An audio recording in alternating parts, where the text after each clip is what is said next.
CTET सितंबर 2026 के लिए Hindi CDP का जो 500 क्वेश्चन का प्रीवियस ईयर क्वेश्चन का जो प्रैक्टिस चल रहा है 500 पीवाईक्यू का, उस पीवाईक्यू के क्लास में ये 15 क्लास है, यानी कि 15वां क्लास है। और कल हम लोगों ने 14 क्लास किया था, यानी कि 14th क्लास किया था। उस 14th क्लास में हम लोगों ने कंप्लीट किया था 15 क्वेश्चन को, 50 क्वेश्चन को, 50 प्रीवियस ईयर क्वेश्चन की प्रैक्टिस को किया था कल 8 बजे। तो आज जो है, आज का जो क्लास है वो सीटेट सितंबर 2026 के लिए ये 15वां क्लास है, और आज फिर करेंगे 50 क्वेश्चन को। तो जो वीडियो है उसको स्किप नहीं करना है, लास्ट तक बने रहिएगा। और हाँ, इस वीडियो में, इस क्लास के बाद आपको हिंदी सीडीपी के किसी भी प्रैक्टिस को करने की जरूरत नहीं है, क्योंकि ये जो पूरा क्लास है वो प्रीवियस ईयर क्वेश्चन पर बेस्ड है, पूरा पूरा प्रीवियस ईयर क्वेश्चन का बेस्ड है। यानी कि हिंदी सीडीपी में आपको कहीं से कोई दिक्कत होने वाला नहीं है इस क्लास के बाद। बस करना इतना है कि क्लास के लास्ट तक बने रहना है और स्किप नहीं करना है, ठीक है। क्लास के लास्ट तक बने रहिएगा और स्किप नहीं कीजिएगा। और अगर सेशन समझ में आएगा या फिर अगर पसंद आएगा तो शेयर जरूर कीजिएगा। स्टार्ट करने जा रहे हैं आज का पहला सवाल। और हाँ, जब हम इस सवाल को पढ़ करके ऑप्शन पढ़ लेंगे, आप तुरंत आंसर दीजिए कमेंट में, तुरंत कमेंट में आंसर दीजिए, ताकि ये समझ में आ जाए कि आपने कितना ज्यादा स्कोर किया। और अपने स्कोर को भी कमेंट जरूर कीजिए कि आप इस 50 क्वेश्चन में कितना कर पाए। तो चलिए देखते हैं कितना सही कर पाए, तो ताकि जब हम कंटेंट का क्लास चलाएं तो उसी बेस पर चलाएं। सवाल पहला है, एक शिक्षार्थी अपने संज्ञानात्मक स्तर से 105, यानी कि कॉग्निटिव लेवल से एक लेवल ऊपर ऊपर के आपतित गधांश को समालोचनात्मक सराहना। समालोचनात्मक थिंकिंग मतलब क्या? Critical thinking. क्रिटिकल थिंकिंग किसको कहा जाता है? जिसमें कोई विद्यार्थी किसी भी विषय पर एक ही विषय पर अलग अलग तरह से सोचे, क्रिटिकल थिंकिंग करे। बात समझ में आ रहा है? तो क्रिटिकल थिंकिंग कहलाएगा। तो समालोचनात्मक चिंतन सराहना द्वारा अपनी पठन क्षमता प्रदर्शित करती है। या किसके अधिक निकट है? तो यह किसके अधिक नजदीक है? बताइए, आंसर कीजिए। बोधगम्य निवेश, बोधगम्य उत्पाद, परिकल्पना परिकल्पना का अनुवीक्षण, या प्राकृतिक क्रम। बताइए क्या होगा? प्राकृतिक क्रम नहीं होगा, बोधगम्य उत्पाद नहीं होगा। उत्पाद होता तब जब वो कुछ ना कुछ प्रोड्यूस करती, कुछ ना कुछ बोलती, या कुछ करके दिखाती। सिर्फ और सिर्फ जो है थिंकिंग कर रही है, ठीक है। तो ये भी नहीं होगा। अब का अनुवीक्षण परिकल्पना का अनुवीक्षण तब होगा जब किसी परिकल्पना को किसी पेज पर या किसी प्रोजेक्ट के फॉर्म में उतार करके दिखलाएगी। तो यह भी नहीं होगा। बच गया कौन? बोधगम्य निवेश। तो यहाँ पर सही आंसर होगा कि समालोचनात्मक चिंतन एक लेवल ऊपर का सोच रही है, तो ये बोधगम्य निवेश के नजदीक है, ठीक है। बात समझ में आया? कमेंट भी करते रहना है। चलिए नेक्स्ट सवाल थोड़ा स्पीड में करेंगे, ठीक है। प्राथमिक स्तर की पाठ्य पुस्तक में चित्रों का उद्देश्य है। प्राइमरी लेवल के बुक में, मान लो कि ये बुक है, हाँ ये बुक है, तो इस प्राइमरी लेवल के बुक में, इस प्राइमरी लेवल के इस बुक में, प्राइमरी लेवल के बुक में चित्र का, किसी भी फिगर का क्या मोटो रहता है? इस बुक के अंदर, ये अगर बुक है, फॉर एग्जाम्पल अगर ये बुक है और इसके अंदर किसी तरह का चित्र बना हुआ है, किसी तरह का चित्र बना हुआ है, तो ये क्या है? इसका उद्देश्य क्या है? मेन मोटो क्या है? पाठ्य पुस्तक को आकर्षक बनाना, पाठ्य पुस्तक को रंगीन बनाना, विचारों तथा संकल्पनाओं को समझना, या कहानी को समझना। देखिए, आकर्षक बनाना ये उद्देश्य नहीं है पाठ्य पुस्तक में चित्रों का। आकर्षक बनाने के लिए नहीं दिया जा रहा है। अगर आकर्षक बनाने के लिए दिया जाता चित्र, तो सिर्फ और सिर्फ चित्र ही दे दिया जाता, जबकि पाठ्य पुस्तक में रंगीन चित्रों के साथ कहानियां होती है। तो आकर्षक बनाना सही आंसर नहीं है। पाठ्य पुस्तक को रंगीन भी नहीं बनाना है। प्राइमरी लेवल जो होता है 1 से 5 का होता है, जिसमें रंगीन बनाना जरूरी नहीं है। कहानी को समझने के लिए भी हो सकता है दिया जाता है, कहानी को समझने के लिए तो दिया ही जाता है फिगर। लेकिन सबसे ज्यादा जो मोर अप्रोप्रिएट जो ऑप्शन है वो ये है, विचारों तथा संकल्पनाओं का समझना। यानी कि जो विचार है, जो बुक में विचार है, या जो संकल्पना दिया हुआ है, जो कंसेप्ट दिया हुआ है, उस रंगीन फिगर से बच्चा ज्यादा समझेगा। तो सही आंसर क्या हो गया? सही आंसर हो गया विचारों तथा संकल्पनाओं को समझना। ये आपका सही आंसर सी हो गया। निम्नलिखित में से कौन सा भाषा अर्जन के व्यवहारवादी सिद्धांत से संबंधित नहीं है? अब देखो, सीटेट में जब भी नहीं पूछेगा नहीं, तो ये है मोर डेंजरस, ये है मोर डेंजरस, बहुत ज्यादा डेंजरस एरिया है। नहीं को थोड़ा सा कान खड़ा कर लेना। नहीं जब भी पूछेगा तो थोड़ा सा आप लोग को ध्यान देना, क्योंकि नहीं जो है यही फंसाता है आपको, क्योंकि सवाल निगेटिव में है तो ऑप्शन भी आपको निगेटिव खोजना है। सामाजिक अंतःक्रिया, सामाजिक अंतःक्रिया क्या ये पॉजिटिव ऑप्शन है? क्योंकि सवाल पूछा निगेटिव में, निम्नलिखित में से कौन सा भाषा अर्जन के व्यवहारवादी सिद्धांत से संबंधित नहीं है? भाषा अर्जन के व्यवहारवादी सिद्धांत, सक्रिय अनुकूलन ये तो है, सवाल पूछा नहीं में, तो ये तो है, इसलिए है जो होगा वो गलत हो जाएगा। प्रयास तथा त्रुटि ये भी है, खाली बर्तन ये भी है, और कौन सा व्यवहारवादी सिद्धांत, व्यवहारवादी सिद्धांत, सामाजिक अंतःक्रिया व्यवहारवादी सिद्धांत नहीं है। ठीक है, व्यवहारवादी सिद्धांत से रिलेटेड नहीं है सामाजिक अंतःक्रिया। बात समझ में आया? तो आंसर हो जाएगा डी। आंसर क्या हो जाएगा? डी। चलिए नेक्स्ट। भाषा के दो पक्ष होते हैं, एक संरचनात्मक पक्ष और दूसरा खाली जगह। भाषा के दो पक्ष होते हैं, एक कंस्ट्रक्टिविस्ट यानी कि संरचनात्मक पक्ष, और दूसरा क्या होता है बताइए? साहित्यिक पक्ष होता है, प्रक्रियात्मक पक्ष होता है, भावनात्मक पक्ष होता है, या अलंकृत पक्ष होता है? पक्ष होता है। बताइए क्या होगा? बताइए क्या होगा? देखिए, साहित्यिक पक्ष नहीं होता, भावनात्मक पक्ष भी नहीं होता है, अलंकृत पक्ष भी नहीं होता है। अलंकृत पक्ष कहां से हो जाएगा? प्रकार्यात्मक पक्ष, ऐसा पक्ष जिसमें भाषा जो है संरचना कंस्ट्रक्टिविस्ट और फिर काज के रूप में भी देखा जाए। यहाँ पर सही आंसर हो जाएगा बी। इनमें से कौन से बहुभाषावाद के लाभ हो सकते हैं? समृद्ध शब्दावली और प्रभावशाली भाषण, अन्य संस्कृतियों के प्रति सहिष्णुता और सम्मान, सीमित रोजगार के अवसर, या परिभाषिक जागरूकता। इनमें से क्या होगा? कोई दो ठो या एक ठो अगर हम लोग काट दें तो बाकी सब हो जाएगा। बताइए। देखिए सबसे पहले काटिए, सीमित रोजगार के अवसर, ये तो निगेटिव हो गया। जहां जहां थर्ड है वहां वहां काटिए, जहां जहां थर्ड है वहां वहां काटिए। यहाँ थर्ड है काट दीजिए, यहाँ भी थर्ड है काट दीजिए। अब आइए सी और डी। सी और डी में तो दोनों में सेम ऑप्शन दिया हुआ लग रहा है जी, है? अच्छा, सी और डी। तो देखिए, परिभाषिक जागरूकता, सीमित रोजगार तो काट दिए। हम क्या बोले कि सीमित रोजगार काट दीजिए, तो जहां जहां थर्ड वहां वहां काटिए। थर्ड काट दिए, थर्ड काट दिए। अब आइए, परिभाषिक जागरूकता होगा या नहीं? अगर परिभाषिक जागरूकता हम काट देते हैं तो आपको डी कट जाएगा। परिभाषिक जागरूकता होता क्या वो समझिए। पराभाषिक जागरूकता, ऐसा जागरूकता जिसमें बच्चा जो है दूसरे के भाषा को भी समझे या समझने के प्रति संवेदनशील रहे, तो पराभाषिक जागरूकता कहलाएगा। तो यहाँ पर फोर्थ भी होगा, तो फोर्थ किस में है? डी में है, तो सही आंसर हो गया डी। नेक्स्ट, जिन बच्चों को पढ़ने में कठिनाई होती है, जिन बच्चों को पढ़ने में कठिनाई होती है वे खाली जगह से प्रभावित होते हैं। पढ़ने में कठिनाई किससे रिलेटेड है? बताइए। डिस्ग्राफिया लिखने से संबंधित है, तो ये तो होगा नहीं। डिसकैलकुलिया मैथ से संबंधित है, ये होगा नहीं। और उसके बाद फिर अफेजिया होगा नहीं, क्योंकि वो तो भ्रम वाली स्थिति है। सही हो जाएगा आंसर डी, सी। डिसलेक्सिया पढ़ने से संबंधित विकार को डिसलेक्सिया कहते हैं। भाषा विकास का संज्ञानात्मक सिद्धांत समर्थन करता है कि भाषा व्यक्ति के स्वाभाविक जन्मजात क्षमता है, पुरस्कार तथा दंड द्वारा सीखी जाती है। बिल्कुल नहीं, पुरस्कार और दंड द्वारा नहीं सीखी जाती है। चलिए 112 के बाद 113। हाँ, ये दो ऑप्शन पढ़ लेते हैं। समाज में अंतःक्रिया के द्वारा सीखी जाती है, या बच्चों के बोलना शुरू करने से पहले संकल्पना संकल्पना समझ पर निर्भर करती है। सवाल ठीक से पढ़ते हैं, निगेटिव में कि पॉजिटिव में पढ़े भी नहीं अभी हम। भाषा विकास का संज्ञानात्मक सिद्धांत समर्थन करता है। सवाल तो पॉजिटिव में लग रहा है, सवाल पॉजिटिव में है, सवाल पॉजिटिव में है। संज्ञानात्मक सिद्धांत, संज्ञानात्मक सिद्धांत किसने दिया? पियाजे ने दिया, पियाजे ने दिया। तो पियाजे जो है, पियाजे साहब बोले हैं कि जन्मजात क्षमता होती है, तो ये भी गलत हो गया, और पुरस्कार दंड वाला भी गलत हो गया। अब आइए, पियाजे साहब दिए हैं संज्ञानात्मक विकास, समाज से अंतःक्रिया, ये तो वाइगस्की साहब का स्टेटमेंट है, ये भी गलत हो गया।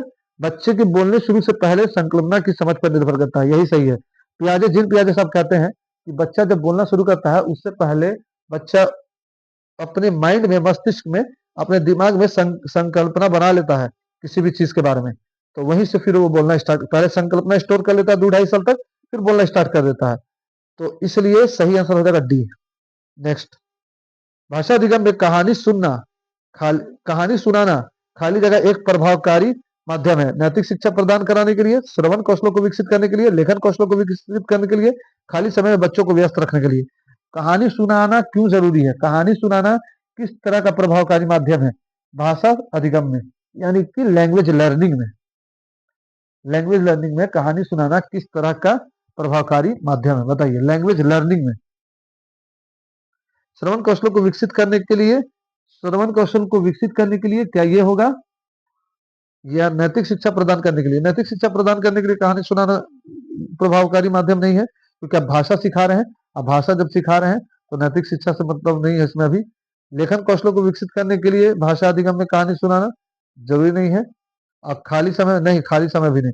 श्रवण कौशल को विकसित करने के लिए, श्रवण मतलब कि बोलने के कौशल को विकसित करने के लिए, है ना, सुन, हाँ, वाचन और श्रवण, सुनने के कौशल को विकसित करने के लिए कहानी सुनाना बहुत जरूरी है, ताकि वो बच्चा को सुनने का कौशल विकसित हो। किसी पाठ या अवधारणा विशेष के अंत में आयोजित की जाने वाली परीक्षा टेस्ट कहलाती है। निदानात्मक परीक्षा, श्रेणी हेतु परीक्षा, उपलब्धि परीक्षा या स्मृति परीक्षा? बताइए क्या होगा, बता दीजिए, कमेंट कर दीजिए। देखिए, पाठ के क्या बोल रहा है, पाठ या अवधारणा विशेष के अंत में, तो अंत में जो होता है उसको कहा जाता है डायग्नोस्टिक एग्जामिनेशन या डायग्नोसिस एग्जामिनेशन, जो उसको आपको यहाँ पर लिखा हुआ है निदानात्मक परीक्षा, तो यहाँ पर सही हो जाएगा ए। श्रेणी हेतु परीक्षा बिल्कुल नहीं होगा, वो तो होता है साल में। स्मृति हेतु परीक्षा तो बीच बीच में आप भी पूछ सकते हैं। उपलब्धि हेतु परीक्षा जो छोटा छोटा टेस्ट होता है, तो यहाँ पर सही हो जाएगा ए। भाषा के उत्पादक कौशल हैं पठन तथा लेखन, पठन तथा श्रवण, वाचन तथा लेखन, वाचन तथा श्रवण। देखो, उत्पादक कौशल मतलब क्या, प्रोडक्शन वाला। और हाँ, उत्पादक कौशल मतलब कि प्रोडक्शन, किसमें भाषा बोला जा रहा है या भाषा सेल किया जा रहा है, दिया जा रहा है। तो लिखिएगा तो किसी ना किसी को लिख करके भाषा दीजिएगा, और बोलिएगा तब पर भी किसी ना किसी को लिख करके भाषा जो है अरे सुनाइएगा। जबकि श्रवण कौशल जो है रिसीविंग वाला मामला है, तो श्रवण जहां होगा वो वहां नहीं होगा। वाचन और तथा लेखन ये होगा, पठन नहीं होगा, वाचन और लेखन सी हो जाएगा, 115 का सी। चलिए नेक्स्ट, उत्पादक समझ रहे हो ना, उत्पादक, ठीक है। कंज्यूमर और प्रोड्यूसर दो तरह का बात हो गया। तो ये जो उत्पादक लिखा हुआ है ये कंज्यूमर है, और प्रोड्यूसर मतलब कि ये नहीं, उत्पादक जो लिखा हुआ है ये प्रोड्यूसर हो गया, और कंज्यूमर मतलब कंज्यूम करने वाला। तो ये देखो, चार तरह का है ना जो भाषा का ये कौशल दिया हुआ है। क्या क्या दिया, पठन दिया हुआ है, लेखन दिया हुआ है, उसके बाद वाचन दिया हुआ है, उसके बाद क्या, श्रवण दिया हुआ है। तो सुनना हो गया, लिखना, बोलना और पढ़ना। तो सर्वपल्ली होता है ना, सुनना, बोलना, पढ़ना, लिखना। चलो अब आपको ढंग से बता ही देते हैं। सुनना, बोलना, पढ़ना और लिखना, जिसमें से बोलने में और लिखने में आप भाषा को क्या करते हो, प्रोड्यूस करते हो। भाषा को क्या करते हो, प्रोड्यूस करते हो, तो उत्पाद करते हो भाषा का। यही उत्पादक कौशल है, ये दोनों, बोलना और लिखना। और बाकी जो सुनना और पढ़ना दोनों जो है ग्रहण करने वाला कौशल है। याद रहेगा बात। चलिए, उत्पादक कौशल वाचन तथा लेखन हो जाएगा सी।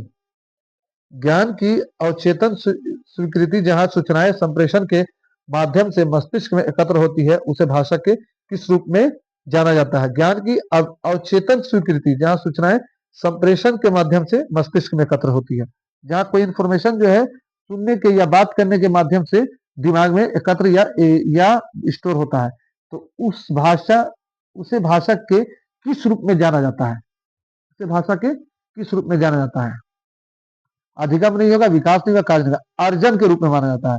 क्योंकि देखो, एक बात जान लो, सूचना और ज्ञान दोनों में फर्क है। यहाँ क्या लिखा, सूचना, तो सूचना जो है वो अर्जित की जाती है, और जो ज्ञान होता है यानी कि जो नॉलेज होता है, उस नॉलेज जो होगा उसको अधिगम किया जाता है। ठीक है, तो सूचना को हमेशा अर्जित किया जाता है और नॉलेज को अधिगम किया जाता है। चलिए, पढ़ना लिखना सीखना तब सरल होता है जब उन्हें किसी उद्देश्य के साथ जोड़ा जाए, उन्हें वर्णमाला ज्ञान के साथ जोड़ा जाए, निरंतर अभ्यास कराया जाए, निरंतर परीक्षाओं का आयोजन किया जाए। अभ्यास के लिए आपको प्राइमरी लेवल पर या मिडिल लेवल पर जोर नहीं देना बच्चे लोग को, यानी कि ड्रिल प्रैक्टिस या जबरदस्ती प्रैक्टिस पर जोर नहीं देना है। निरंतर परीक्षा भी तो वही हो जाएगा अभ्यास। वर्णमाला का ज्ञान भी प्राइमरी लेवल पर आपको फोर्स नहीं करना है।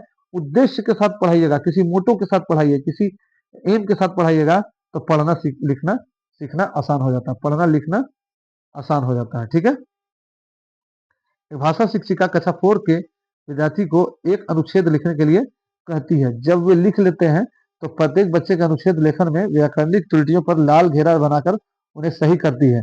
शिक्षिका की रणनीति लेखन कौशल के विकास में सहायक है, भाषा अधिगम के लिए अनुपयुक्त है, बाल मनोविज्ञान के अनुकूल है, या लेखन कौशल के विकास के लिए उपयुक्त है। क्या होगा इसमें से सही आंसर?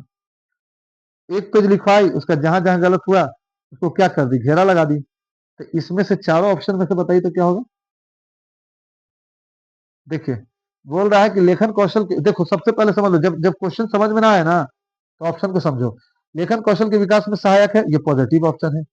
ठीक है, बाल मनोविज्ञान के अनुकूल है, ये भी पॉजिटिव ऑप्शन है, अनुकूल लिखा हुआ, प्रतिकूल नहीं।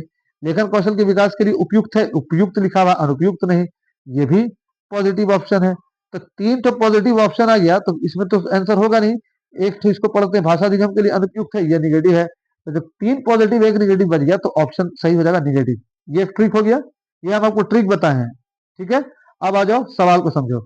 सवाल में क्या बोल रहा है कि प्रत्येक बच्चे के अनुच्छेद लेखन में व्याकरणिक त्रुटियों पर लाल घेरा लगाती है। तो लाल घेरा नहीं लगाना है व्याकरणिक त्रुटि पर, क्योंकि क्लास 1 to 5 प्राइमरी लेवल पर आपको व्याकरण पर बहुत ज्यादा फोकस करना ही नहीं है।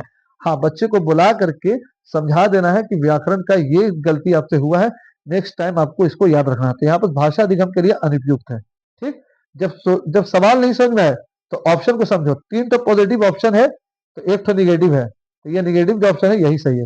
बात समझ में आ गई? वैगोत्स्की के अनुसार जब कोई बच्चा बच्ची भाषा की मदद से अपने स्वयं के कार्यों को निर्देशित करता है या करती है, लेकिन वह भाषा दूसरे के लिए श्रवण नहीं है, उसके वाचन को क्या कहेंगे? देखिए, ले वैगोत्स्की साहब ने क्या दिया, सामाजिक अंतर क्रिया का सिद्धांत। तो कोई बच्चा या बच्ची भाषा की मदद से अपने स्वयं के कार्य को निर्देशित करता है, खुद खुद के काम को निर्देशित करता है, यानी कि खुद से बात करता है और उसके बाद निर्देशित करता है। तो खुद से बात करके निर्देशित करना, वाइगस्की साहब ने क्या कहा है इसको, खुद से बात करने को क्या कहा, ये खाली बता दें। वाइगस्की साहब ने, देखिए, ले वाइगस्की साहब जो है, ले वाइगस्की साहब खुद से बात करने को बोले हैं निजी, ले वाइगस्की साहब खुद से बात करने को कहे हैं निजी वाक, निजी भाषण। और जो जिन प्यारे साहब हैं उन्होंने कहा है आत्म केंद्रित भाषण। ठीक है, तो आत्म केंद्रित वाचन या भाषण होगा तो हो जाएगा पियाजे, और अगर अगर निजी भाषण होगा तो हो जाएगा वैगस्की। तो यहाँ पर वैगस्की लिखा है, तो वैगस्की के हिसाब से निजी भाषण सही आंसर है। बात समझ रहे हो आप लोग? समझ रहे हो तो कमेंट करो, समझ रहे हो तो क्या करो, कमेंट करो। और जो हम ऑप्शन दे रहे हैं क्वेश्चन को कमेंट जरूर करो, क्योंकि आप कमेंट नहीं करोगे तो हमको ऐसा लगेगा कि अच्छा रिस्पांस नहीं मिल रहा है। और शेयर कर दो दोस्तों के साथ जो लोग सीडीपी से डरते हैं, या अभी तक हिंदी सीडीपी की तैयारी नहीं की है, या जिन लोगों ने अभी तक सेट नहीं खरीदा है। अगर उन लोगों के पास ये वीडियो चला जाएगा तो कंप्लीट वो सेट का प्रैक्टिस कर लेंगे, बिना किसी सेट को खरीदे हुए, बिना कॉपी कलम पकड़े हुए। तो ये बहुत अच्छी अपॉर्चुनिटी आप लोगों के लिए। और ये पूरा क्लास फ्री ऑफ कॉस्ट है, फ्री ऑफ कॉस्ट, 0 रुपया पे। फिर भी आप लोग क्या करते हो, आप लोग स्किप कर देते हो, और व्यू नहीं आता है तो शेयर नहीं करते हो। अरे शेयर में पैसा नहीं लग रहा, सब्सक्राइब नहीं करते हो, ये भी फ्री है। लोग तो यहाँ तक भी हैं कि लोग जब चैनल से काम हो जाता है तो चैनल को क्या करते हैं, अनसब्सक्राइब कर देते हैं। अरे भाई, ऐसी दुश्मनी मत निकालो यार, बड़ा मेहनत लगता है, एक एक तो सब्सक्राइबर मिलाना पड़ता है। निम्नलिखित में से कौन सा एक भाषा अधिगम के संबंध में सही है? भाषा अधिगम केवल भाषा की पाठ्य पुस्तक को पढ़ने से ही होता है। यहाँ पर वर्ड आ गया केवल, हम कई बार बताए हैं कि केवल को काट दिया कीजिए, निगेटिव वर्ड है, सवाल पॉजिटिव में। भाषा अधिगम की गति मुद्रित एवं लिखित समृद्ध परिवेश में बढ़ जाती है। विज्ञान तथा गणित सीखने के लिए विज्ञान तथा गणित सीखने के लिए भाषा अधिगम की आवश्यकता नहीं है, या भाषा अधिगम अचेतन है? बताइए, आवश्यकता है, ये भी गलत हो गया। यहाँ पर है रहता तब पॉजिटिव रहता, सवाल पूछा नहीं है। सवाल क्या पूछ रहा है, सवाल पूछ रहा नहीं है। भाषा अधिगम केवल भाषा, ये तो गलत हो गया भाई। मुझे में से कौन सा एक भाषा अधिगम के संबंध में सही है? विज्ञान तथा गणित सीखने के लिए भाषा अधिगम की आवश्यकता नहीं है, भाषा अधिगम अचेतन है, ये भी सही नहीं है। चेतन होता है, भाषा अधिगम की गति मुद्रित एवं लिखित समृद्ध परिवेश में बढ़ जाती है, ये भी सही लग रहा है, ये भी सही लग रहा है, तो सही है तो नहीं होगा। अरे यहाँ पर क्वेश्चन गलत लग रहा है, निम्नलिखित में से कौन सा एक भाषा अधिगम के संबंध में सही नहीं है? यहाँ और क्वेश्चन सुधार लीजिएगा, सही नहीं होना चाहिए, क्योंकि यहाँ पर तीन जो ऑप्शन है की गति मुद्रित एवं लिखित समृद्ध परिवेश में बढ़ जाती है। सीखने के लिए भाषा अधिगम की आवश्यकता नहीं होती है। हाँ, सही आंसर हो जाएगा सी, सही आंसर हो जाएगा सी। बल्कि यहाँ ये यही स्टेटमेंट सही है, नहीं नहीं होगा ऑप्शन क्वेश्चन में, ये क्वेश्चन सही है। सिर्फ ये जान लीजिए कि 120 का सी होगा कि विज्ञान और गणित सीखने के लिए भाषा अधिगम की आवश्यकता नहीं है, बल्कि भाषा अर्जन की आवश्यकता है। अगर बच्चा भाषा अर्जित करके भी सीख लिया है तो विज्ञान और गणित सीख सकता है। बहुत बारीक क्वेश्चन था ये, और ऐसा ही ऐसे क्वेश्चन आपको सीटेट फंसाएगा। और हम ऐसे क्वेश्चन को सिलेक्ट करके लाए हैं जिसको समझ पाना और उसको डील करना कर पाना बहुत मुश्किल है। देखिए, क्योंकि इसको बारीक समझो, ए तो निगेटिव है क्योंकि केवल लिखा हुआ है, और यहाँ अचेतन लिखा हुआ तो ये भी निगेटिव है। सवाल जो है वो पॉजिटिव में पूछा है, लेकिन भाषा अधिगम की गति मुद्रित और लिखित समृद्ध परिवेश में बढ़ जाती है। ये कुछ पॉजिटिव वर्ड है, ये कुछ पॉजिटिव वर्ड है ना। क्योंकि मुद्रित और लिखित रहेगी, जैसे हम लोग बाजार में जाते हैं तो हम लोग का आदत क्या है, छोटे में 7 साल 8 साल का बच्चा में, कि बोर्ड पर जो जो लिखा रहता है सब पढ़ते रहते हैं, पैदल चलते जाते पढ़ते रहते हैं। तो ये आदत तो अच्छी है, ये तो उससे भाषा अधिगम और ज्यादा बढ़ जाता है। लेकिन सवाल जो है ये भी पॉजिटिव है, बी भी, लेकिन सबसे ज्यादा पॉजिटिव जो है वो सी है, क्योंकि कह रहा है कि अधिगम की आवश्यकता नहीं है विज्ञान तथा गणित सीखने के लिए। ये सही है, अधिगम की आवश्यकता नहीं है बल्कि अर्जन की आवश्यकता है। चलो भाई, इतना मुश्किल मुश्किल क्वेश्चन हम ला रहे हैं आप लोग के लिए, इतना टफ, फिर भी पता नहीं क्यों, क्या तकलीफ है। ना शेयर करते हो, ना सब्सक्राइब करते हो, ना लाइक करते हो, ना ना कमेंट करते हो ढंग से। और कुछ नहीं, कमेंट कर दो, कुछ नहीं तो कमेंट कर दो। चलो स्पीड में करते हैं, अब छोड़ो, टाइम बर्बाद करने से कोई फायदा नहीं है। व्याकरण की कक्षा में हम पहले व्याकरणिक रूप कैसे बनते हैं इसकी व्याख्या करनी चाहिए। समान चर्चा के द्वारा व्याकरण के रूप में प्रस्तुत करने चाहिए। अनियमित रूप की व्याख्या करनी चाहिए यदि कोई है तो, या उसके सामाजिक कार्य का वर्णन करना चाहिए। बताइए, व्याकरण की कक्षा में हमें पहले क्या करना चाहिए? व्याकरण की कक्षा में हमें पहले क्या करना चाहिए? समान चर्चा के द्वारा व्याकरण के रूप में प्रस्तुत करना चाहिए। यहाँ पर बी आंसर सही हो जाएगा। चलिए, 137, अध्यापक द्वारा आयोजित किसी गतिविधि में संलग्न बच्चे के साथ अंतःक्रिया। कोई टीचर जो है किसी गतिविधि में बच्चे को संलग्न कर दिया है तो उसके बच्चों के साथ अंतःक्रिया क्या कहलाएगा? संदर्भ अनुसार भाषा और संप्रेषण विकसित करने में सहायता करती है। जब वे खेल रहे हो तब भाषा अधिगम को बोझिल बनाती है, या ज्ञान का प्रमाणित स्रोत प्रदान करती है। भाषा खेलों के द्वारा बच्चों को उनके घर की भाषा सीखने में सहायता करती है। अध्यापक द्वारा आयोजित किसी गतिविधि में संलग्न बच्चों के साथ अंतःक्रिया, उससे बातचीत कर रहे हैं, अंतःक्रिया कर रहे हैं, तो क्या करता है? इसमें सही आंसर क्या है? ये किस चीज को प्रमोट करता है? तो संदर्भ के अनुसार संप्रेषण विकसित करने में सहायक होती है। सवाल पॉजिटिव में, ऑप्शन भी पॉजिटिव में सही होगा। तो खेल रहे हैं तो तब भाषा अधिगम को बोझिल बनाती है, बोझिल नहीं बनाती है, क्योंकि सवाल पॉजिटिव में। बोझिल जो है वो निगेटिव वर्ड है, गलत हो गया। ज्ञान का प्रमाणित स्रोत प्रदान करती है, प्रमाणित स्रोत प्रदान नहीं करती है, क्योंकि खेल रहा बच्चा, और खेलने में जो भी ज्ञान लेगा वो प्रमाण के साथ सही हो ये गारंटी नहीं है, तो यहाँ पर ये भी सही नहीं है। चलिए, उसके बाद क्या है? भाषा के खेलों द्वारा बच्चों को उनके घर की भाषा के सीखने में सहायता नहीं। बच्चा खेल के द्वारा घर की भाषा नहीं सीखता बल्कि घर में सीखता है, तो ये भी गलत हो गया। सही आंसर हो जाएगा कौन? सही आंसर हो जाएगा ए। ठीक है, नेक्स्ट। वह विधि जो शारीरिक क्रिया एवं भाषा के समन्वय समन्वय पर आधारित है उसे कहते हैं। शारीरिक क्रिया भाषा के समन्वय, कार्य आधारित भाषा अधिगम, पूर्ण शारीरिक प्रतिक्रिया, सहयोगात्मक सहकारी भाषा अधिगम, या संप्रेषणात्मक भाषा शिक्षण। बताइए सही आंसर। सही आंसर पूर्ण शारीरिक प्रतिक्रिया, सही आंसर हो जाएगा बी। नेक्स्ट। बच्चे किसी भाषा बच्चे किसी भी भाषा में जो भी सुनते हैं वह उनकी शब्द संपदा को प्रमाणित कर सकता है। यह किस सिद्धांत पर आधारित है?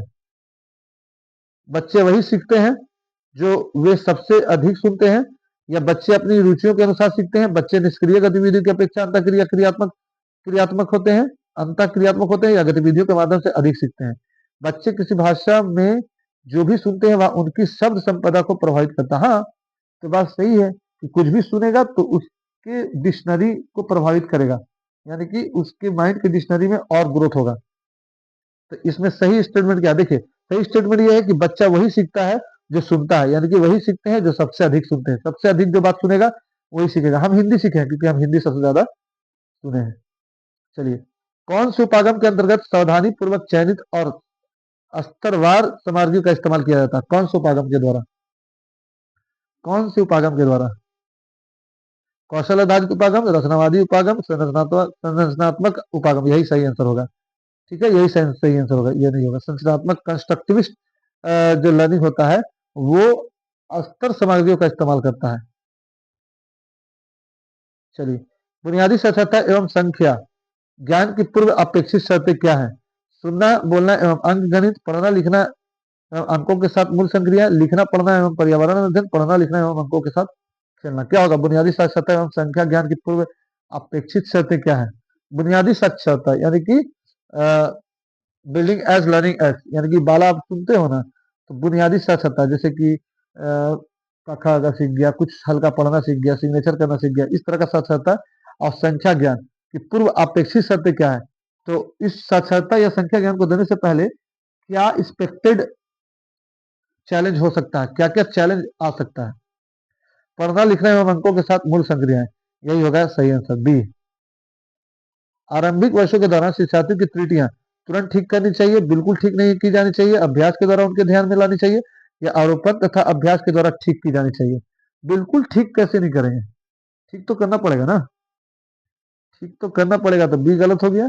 तुरंत ठीक नहीं करना चाहिए, थोड़ा टाइम देना चाहिए, बच्चा खुद कंस्ट्रक्टिविस्ट माइंड से सोचेगा, डाइवर्जेंट थिंकिंग करेगा और उसको सही कर लेगा, ये भी हो सकता है। अभ्यास के द्वारा उनके ध्यान में लानी चाहिए, या आरोपण तथा अभ्यास द्वारा ठीक ठीक नहीं करना आपको, सिर्फ ध्यान में लाना, सिर्फ उसको स्कैप फोल्डिंग कर देना है, मदद कर देना है। स्कैप फोल्डिंग से याद आया, स्कैप फोल्डिंग का कंसेप्ट किसने दिया? कमेंट कर दो, तो कमेंट कर दो, आप लोग कमेंट कीजिए। स्कैप फोल्डिंग का मेरे प्यारे शिक्षक अभ्यर्थी, मेरे प्यारे शेर, मेरी प्यारी शेरनियों, मेरे प्यारे प्यारे दोस्तों, कमेंट करो। एक भाषा शिक्षक विद्यार्थी के आकलन के द्वारा विद्यार्थियों के बारे में जानकारी संकलित करता है या करती है। तकनीकी शब्दावली तथा भाषा द्वारा विद्यार्थियों को प्रतिपुष्टि देने के लिए शैक्षणिक एवं शैक्षणिक पहलुओं से जुड़े विविध उपकरणों एवं परिविधियों का उपयोग करने के लिए, उनके निष्पादन के आधार पर उन्हें उत्कृष्ट, औसत एवं कमजोर श्रेणी में वर्गीकृत करने के लिए, या भाषा की कक्षा में अधिक से अधिक शिक्षण सहायक सामग्री को उपयोग के उद्देश्य के लिए। भाषा शिक्षक जो है विद्यार्थी के आकलन के दौरान विद्यार्थियों के बारे में जानकारी संकलित करती है, जानकारी इकट्ठा करती है। तो इसके पीछे उसका मेन उद्देश्य क्या है, क्या चाहती है वो? चलिए देखिए, अच्छा श्रेणी श्रेणी क्रम या वर्गीकृत करने के लिए तो होगा नहीं, तो सी गलत हो गया। भाषा की कक्षा में अधिक से अधिक शिक्षण सहायक सामग्री के उपयोग के लिए, ऐसा भी नहीं है, ये भी गलत हो गया। अब तकनीकी शब्दावली तथा भाषा द्वारा विद्यार्थियों को प्रतिपुष्टि, हाँ फीडबैक देने के लिए, ये हो सकता है सही, लेकिन बी पढ़ लेते हैं। शैक्षणिक एवं शैक्षणिक पहलुओं से जुड़े विभिन्न उपकरणों एवं परिविधियों का उपयोग करने के लिए, यहाँ पर आंसर हो जाएगा बी सही। कक्षा 5 की अध्यापिका, कक्षा 5 की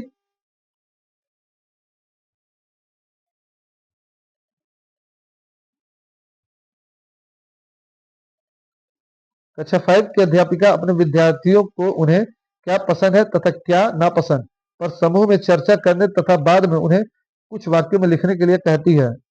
अब वाक्य में लिखेगा तो क्या लिखेगा? एक पेज में लिखेगा, ठीक है, कहती है।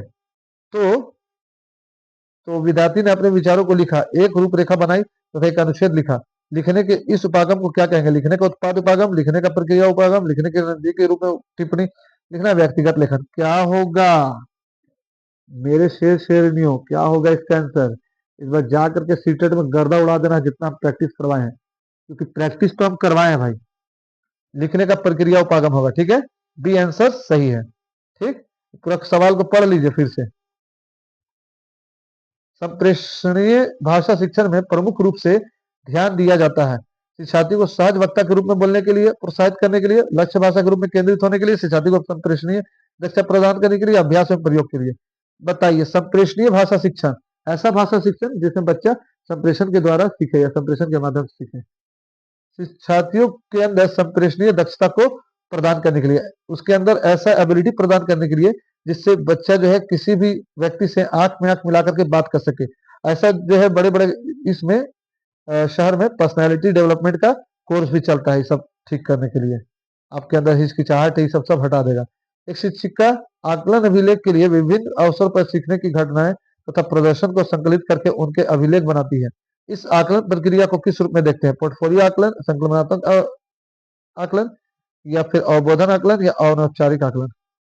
बताइए 146 में इसको हो जाएगा सही आंसर क्या? क्योंकि वो क्या बना रही है, घटना भी का प्रदर्शन कर रही है, संकलित कर रही है, इकट्ठा कर रही है, अभिलेख बना रही है। सही आंसर हो जाएगा पोर्टफोलियो। पोर्टफोलियो आपको बताया है पिछले क्लास में भी। पाठ्यक्रम के दौरान शिक्षार्थियों की कठिनाइयां, उनके ज्ञान में रिक्तता तथा कौशल में कमियों को ज्ञात करने के लिए एक परीक्षण विकसित किया गया है। उसे क्या कहते हैं? पाठ्यक्रम के दौरान, सिलेबस के दौरान उपलब्धि परीक्षण, प्रवीणता परीक्षण, श्रेणीक्रम परीक्षण या निदानात्मक परीक्षण? जल्दी बताइए, जल्दी बताइए, जल्दी, देर नहीं, देर नहीं, देर नहीं। देखिए क्या सवाल डीप से पढ़ो। सवाल कह रहा है कि कठिनाई आया पाठ्यक्रम के दौरान, तो ज्ञान में रिक्तता, फिर उसके ज्ञान में क्या गैप रह गया, इस और फिर कमी खोज रहे हैं। तो ये सारा हम लोग क्या कर रहे हैं, निदान करने के लिए कर रहे हैं। तो सही आंसर हो जाएगा निदानात्मक परीक्षण है। श्रेणीबद्ध जो है ना, श्रेणी क्रम परीक्षण, ये निगेटिव वर्ड है, ठीक है। और उपलब्धि भी नहीं, अप्रवीणता भी नहीं, ठीक है, सब निगेटिव वर्ड है। यदि बच्चे अपने आसपास दो भाषाएं सुनते हैं तो दो भाषाएं सुनने का यह अवसर बच्चों को वंचित रखेगा, बच्चों को लाभ पहुंचाएगा, किसी भी तरह प्रभावित नहीं करेगा, या पारस्परिक रूप से बाधित करेगा? बाधित और प्रभावित नहीं करेगा, दोनों निगेटिव है। अब बताओ, वंचित भी निगेटिव है वर्ड, तो ये भी गलत हो गया। B answer is right. चलिए नेक्स्ट सवाल। भाषा कक्षा में काव्य वैसे ही पढ़ाना चाहिए जैसे गद्य पढ़ाया जाता है? कवि का विस्तार से परिचय देने के बाद ही पढ़ाना चाहिए? समझने, सराहना और आनंद लेने के लिए पढ़ाना चाहिए? कवि और कविता के बारे में अधिक से अधिक बताना चाहिए? बताइए क्या होगा? समझने, सराहना और आनंद लेने के लिए पढ़ाना चाहिए। काव्य, काव्य ऐसा होना चाहिए जिसमें बच्चे ठहाका मारे, जिसमें बच्चे क्या करें, ठहाका मारे। हमारे यहाँ एक पांडे जी थे, मतलब पांडे सर थे जो हम लोग को पढ़ाते थे, समझ गए, कुमार किशोर पाठक। तो कुमार किशोर पाठक जो थे हमारे संस्कृत के टीचर एक कोचिंग में, वो इसी तरह से पढ़ाते थे। कोई भी काव्य पढ़ाते थे तो पूरा ठहाका, पूरा हल्ला होता था उनके क्लास में। तो ये टीचर का स्किल्स है। ये क्या है, टीचर का स्किल है कि वो टीचर इस तरह से पढ़ा रहा है। 150 कहाँ चला गया? 150, हाँ। निम्नलिखित में से कौन सा विकल्प, निम्नलिखित में से कौन सा विकल्प, निम्नलिखित में से कौन सा विकल्प पोर्टफोलियो आकलन के बारे में सही नहीं है? पोर्टफोलियो आकलन विद्यार्थी के अध्ययन के प्रमाण प्रदान करता है, या विद्यार्थियों को अधिक स्वतंत्र बनाने में सहायता करता है, या विद्यार्थियों के चिंतन को पोषित करता है तथा वो अपने अधिगम की स्वयं निगरानी करने में सहायता करता है? पोर्टफोलियो आकलन विद्यार्थी के अधिगम का एक बार किया जाने वाला आकलन है। क्या होगा सही आंसर? देखो, पोर्टफोलियो आकलन विद्यार्थियों के अधिगम के प्रमाण प्रदान, कोई प्रमाण नहीं प्रदान करना है, जिसके अंदर जितना लर्निंग है उतना रहेगा। विद्यार्थियों को अधिक अधिक स्वतंत्र, स्वतंत्र कहाँ बनाता है? पोर्टफोलियो से में जो रिकॉर्ड आता है उस रिकॉर्ड को देखने के बाद मम्मी कुटाई भी करती है, तो स्वतंत्र कहाँ हुआ? अब वह विद्यार्थी के चिंतन को पोषित करता है तथा अपने अधिगम की स्वयं निगरानी करने में सहायता करता है। विद्यार्थी खुद से अपने अधिगम का निगरानी कर ही नहीं सकते, तो इसलिए गलत हो गया। सही आंसर हो जाएगा डी, ठीक है। चलिए, पोर्टफोलियो आकलन विद्यार्थी के अधिगम का एक बार किया जाने वाला आकलन है। नेक्स्ट चले, चलो नेक्स्ट चलते हैं, ठीक है। नेक्स्ट, चलिए अभी तक 30 सवाल हम लोग कर लिए हैं। अब ये आया 31 सवाल। प्राथमिक स्तर की हिंदी भाषा के पाठ्य पुस्तक में आप किसे सर्वाधिक महत्वपूर्ण मानते हैं? हिंदी भाषा को विविध रूप देने वाले रचनाएं को, बहुत प्रसिद्ध लेखकों की प्रसिद्ध रचनाएं को, नैतिक मूल्यों के वाली कहानी कविताओं को, या बहुत याद में दिए गए अभ्यास काज को? ये नहीं होगा, ये नहीं होगा। प्रसिद्ध लेखक से प्राइमरी लेवल पर कोई मतलब नहीं। हिंदी भाषा के विविध रूप देने वाली रचना को। कमेंट कीजिए, कमेंट करते रहिए। अब हम नहीं बोल रहे तो कमेंट नहीं कर रहे हो, लाइक कर दो, पैसा थोड़ी लग रहा है लाइक करने में। सब्सक्राइब कर दो, वो भी फ्री में है। अब ऐसा ना किया करो कि सब्सक्राइब कर दिए, जब आपका काम निकल गया तो अनसब्सक्राइब कर रहे हैं। ये काम नहीं किया करो भाई। अरे तुम्हारा पैसा थोड़ी लग रहा है, फ्री में हो रहा है, तो एक सब्सक्राइब मेरा बढ़ जाएगा, बस यही होगा। इतना भी मतलब तकलीफ नहीं दो। बहुभाषी कक्षा में बच्चों की भाषाएं भाषा सीखने की प्रक्रिया को बाधित करती है, संसाधन के रूप में कार्य कर सकती है, शिक्षक के लिए बेहद जटिल है, या आकलन की प्रक्रिया को बाधित करती है? देखिए, बाधित जो है निगेटिव वर्ड है, तो यहाँ तो बाधित होगा ही नहीं, क्योंकि बहुभाषिकता तो बहुत अच्छी बात है, बहुभाषिकता तो संसाधन है। अच्छा, बाधित यहाँ भी है तो ये भी नहीं होगा। अच्छा, जटिल नहीं बनाती है, जटिल चुनौती थोड़ी बनाती है, बल्कि सरल बनाती है, और संसाधन है, तो यहाँ पर सही आंसर हो जाएगा बी, संसाधन के रूप में कार्य कर सकती है। चलिए, भाषा सीखने और भाषा अर्जित करने में मुख्य रूप से अंतर क्या है? भाषा की जटिल संरचना है, भाषा की पाठ्य पुस्तक, भाषा का लिखित आकलन, भाषा का उपलब्ध परिवेश। उपलब्ध परिवेश ही मुख्य अंतर है, मुख्य अंतर उपलब्ध परिवेश है। भाषा अर्जन जो होता है वो कहीं भी होता है, सड़क पर, रोड पर, खेल के मैदान में। जबकि भाषा अधिगम जो होता है ना, भाषा सीखने और भाषा सीखने यानी कि भाषा अधिगम जो होता है वो क्लासरूम में होता है, यानी कि सीखना जो होता है वो क्लास में होता है। तो यही अंतर है उपलब्ध परिवेश, एक क्लास का परिवेश और एक कहीं भी परिवेश, कोई भी परिवेश। आइए, सवाल ये है कि पूरी पाठ्यचर्या में भाषा की भूमिका को अनदेखा नहीं किया जा सकता है। मूल्य निर्माण, ज्ञान निर्माण, व्याकरण निर्माण या आकलन निर्माण को, किसको? बताइए, व्याकरण निर्माण नहीं होगा और आकलन निर्माण नहीं होगा। दोनों में से सही आंसर को कमेंट कीजिए। प्राथमिक कक्षा के भाषा शिक्षक होने के नाते कुछ कुछ सवाल तो हम छोड़ेंगे ही, ताकि आप कमेंट करने पर मजबूर हो जाओ। प्राथमिक कक्षा के भाषा शिक्षक होने के नाते आपकी सर्वाधिक भूमिका है। प्राइमरी लेवल के लैंग्वेज टीचर के नाते आपकी सबसे बड़ा रोल आपका क्या है? बच्चे की भाषाई क्षमता के विकास के लिए तरह तरह के अवसर जुटाना, बच्चों को वाद विवाद के लिए तैयार करना, विद्यार्थी को सर्वाधिक अंक प्राप्त के लिए तैयार करना, या कक्षा में पाठ पुस्तक का अच्छी तरह से निर्वाह कराना। ये नहीं होगा, ये नहीं होगा, बाकी दो ठो बताओ। बच्चों की भाषाई क्षमता के विकास के लिए तरह तरह के अवसर जुटाना, ये तो अच्छा बात है, क्योंकि प्राइमरी लेवल पर आप लैंग्वेज के टीचर हैं। या बच्चों को वाद विवाद के लिए तैयार करना, बताइए।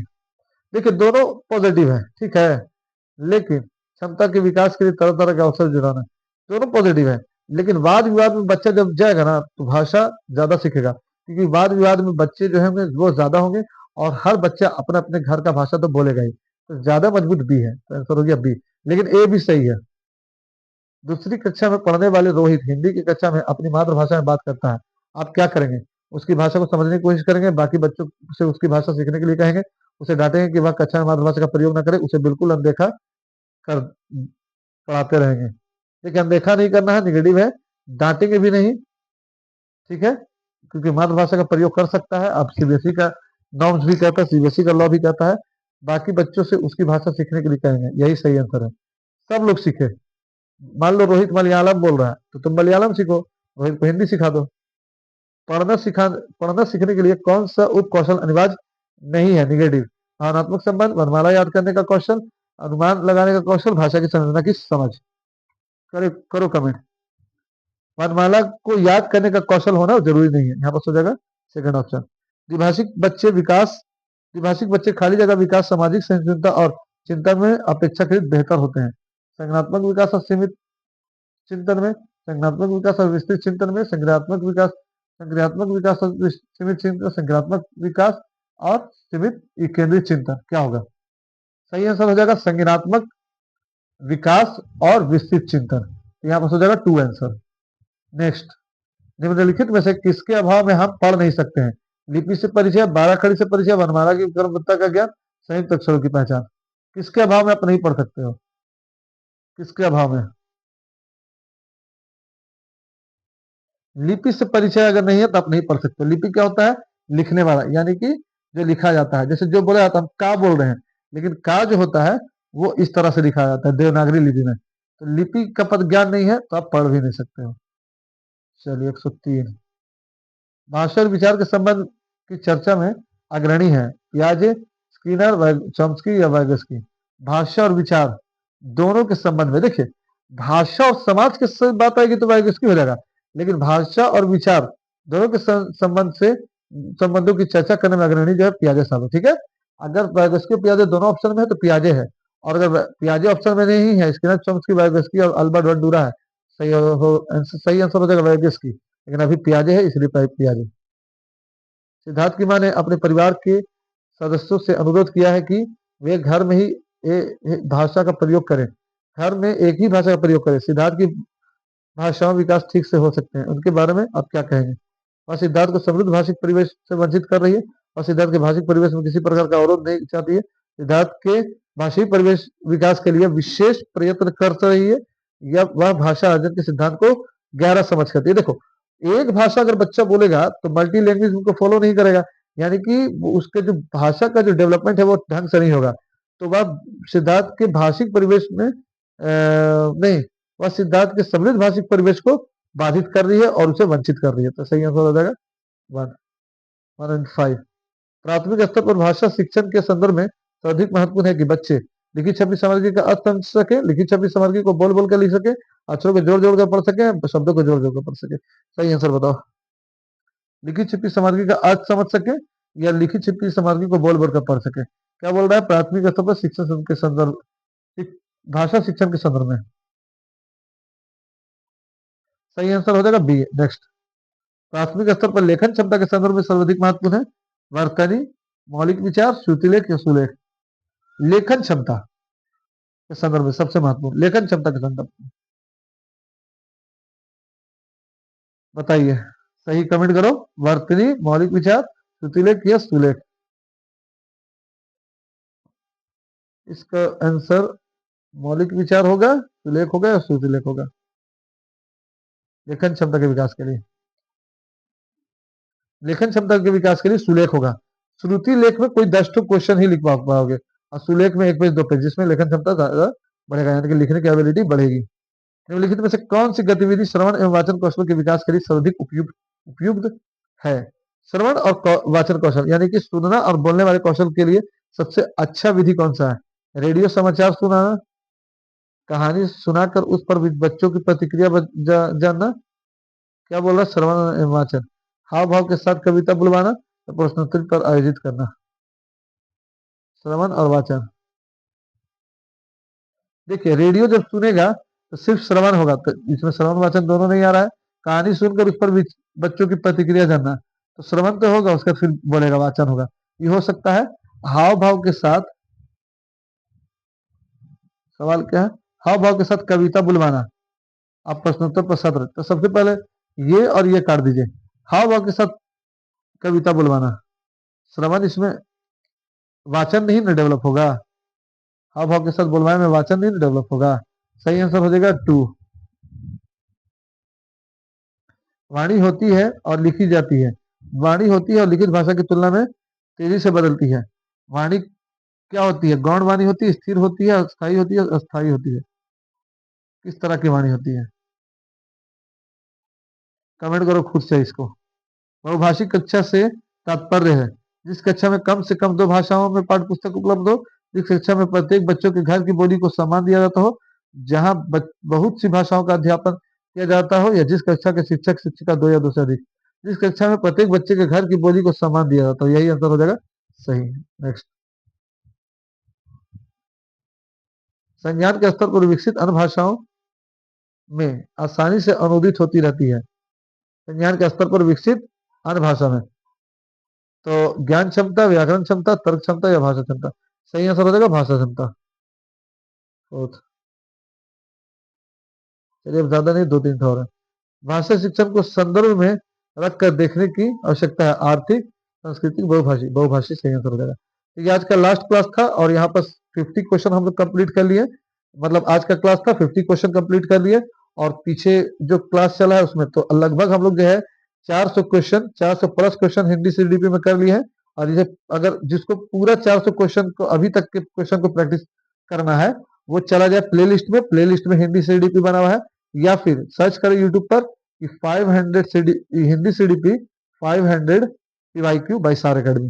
Hindi CDP 500 PYQ by Saar Academy. 1 minute रुक जाओ, हम कुछ आप लोग को दिखलाना चाहते हैं। अगर आप लोग बोलोगे तो हम उसका क्लास लेंगे, अगर नहीं बोलोगे तो छोड़ देंगे। 1 मिनट रुक जाओ, तब जाकर के वीडियो क्लोज होगा।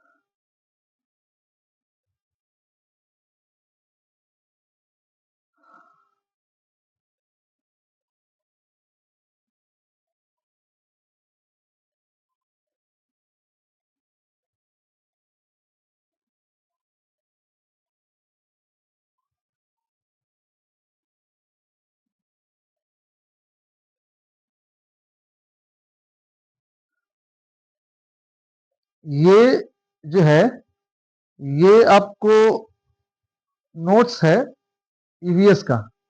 ईवीएस का ये नोट्स है, गौरैया है, कबूतर है, साइबेरियन क्रेन है, उसके बाद पक्षी का चोंच है, पंजा है, उसका कौवा है, मैना है, दाजिन क्रिया, शक्कर खोरा, बसंत गौरी है, और उसका जानवर है, उसके बाद मच्छर है, आपको खेती है, लंगूर है, हाथी है, उसके बाद टाइगर प्रोजेक्ट के बारे में है, बाघ है, स्लोथ है, मैमल्स है, हनी है।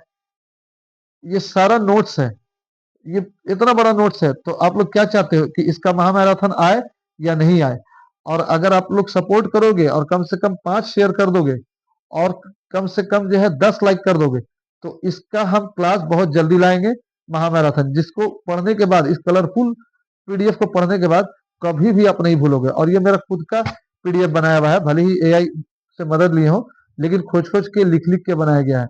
तो इसके बाद कभी भी आपको दूसरा पढ़ने का जरूरत नहीं पड़ेगा। सार अकेडमी को सब्सक्राइब कर दो, कम से कम 5 सब्सक्राइबर ला के दिखलाओ और 5 शेयर, तब जाकर के ये क्लास महामैराथन में आएगा। थैंक्स फॉर वी थैंक्स हमारे चैनल्स को देखने के लिए। जब तक के लिए subscribe, please subscribe and share.